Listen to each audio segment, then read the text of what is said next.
The 12 Colossal Statues. In the 3rd century BC, during the reign of Shihuangdi, 12 colossal statues were erected at Lintao. Each statue stood an impressive 11.55 meters tall and was cast from a combination of bronze, gold, and potentially ivory. These statues were described as Wengjong, or tomb guardians, and they served as monumental representations of the Di, a nomadic people known for their red or white clothing. While the Di tribes were located in the northern steppes, what is fascinating is that these figures are believed to represent a deeper, more complex cultural link between the Di and the Hellenized world of Central Asia. Archaeological evidence strongly suggests that the Di were not just local tribes, but also linked to the Hellenized Saka, a group of Indo-European people who had settled across Central Asia, including the Tian Shan region. Connection to Greek and Saka cultures. The significance of these statues doesn't end with their size and material. The 12 colossal statues were modeled after the 12 Greek gods: Zeus, Hera, Poseidon, Demeter, Athena, Apollo, Artemis, Ares, Hephaestus, Aphrodite, Hermes, and Dionysus. This striking resemblance to Greek religious iconography points to the influence of Greek culture, specifically the Hellenistic traditions established in Central Asia. One possible reason for this connection is the role of the Greek kings and their satraps in the region, particularly the Greco-Bactrian kingdom. These Hellenized kingdoms were responsible not only for spreading Greek ideas, but also influencing the local cultures, including the Saka people, who became key figures in the armies of the Greek satraps.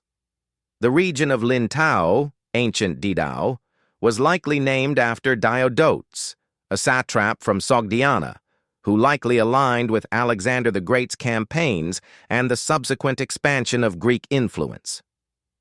Engineering and artistic techniques. Now, let's look at how these colossal statues were constructed, which is where the Greek influence becomes even more apparent. The engineering skills required to build these statues were far beyond the capabilities of the local Di people alone. Instead, it is likely that Greek engineers, possibly from the Bactrian and Greco-Saka communities, were behind the design and construction of these colossal statues. The construction techniques used for these statues would have been similar to those employed for the Colossus of Rhodes, one of the 7 wonders of the ancient world. The Greeks were masters of bronze casting, and they applied these skills to create statues of remarkable size and intricacy. These statues were not solid, but instead constructed in sections, a method known as sectional casting, in which pieces of the statue were cast separately and then assembled. This allowed for the creation of larger-than-life figures without compromising the structural integrity. The cultural and political symbolism. The 12 golden statues of Lintao were not merely artistic achievements. They had political and religious significance. Erected at the boundaries of the kingdom of Diodotes, these statues symbolized the fusion of Greek and local cultures, marking the territorial expansion of the Greco-Bactrian influence into Eastern Central Asia and China. In a broader context, these statues were part of a political religious project, a statement of power and divine protection. Much like Alexander the Great had set up colossal statues of Greek gods in Punjab during his eastern campaigns, these statues at Lintao mark the same religious and political symbolism, serving as an imprint of Hellenistic culture in the Far East. The statues erected by King Diodotes also represented an alliance between the Greeks and the Saka, whose presence and influence in the region during the expansion of the Greco-Bactrian kingdom were crucial in the trade of gold. The statues were erected at a time when these two cultures, Greek and Saka, were living in close proximity, and the material culture of the region reflects this blending of influences.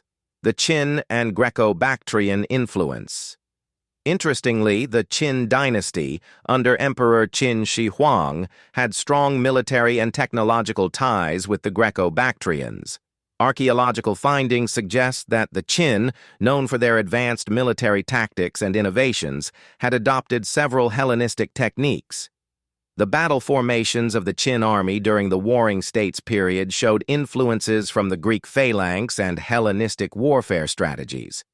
These tactical influences would have been brought to China by the Greeks and their Hellenized Saka armies, who were involved in the expansion to the Qin kingdom.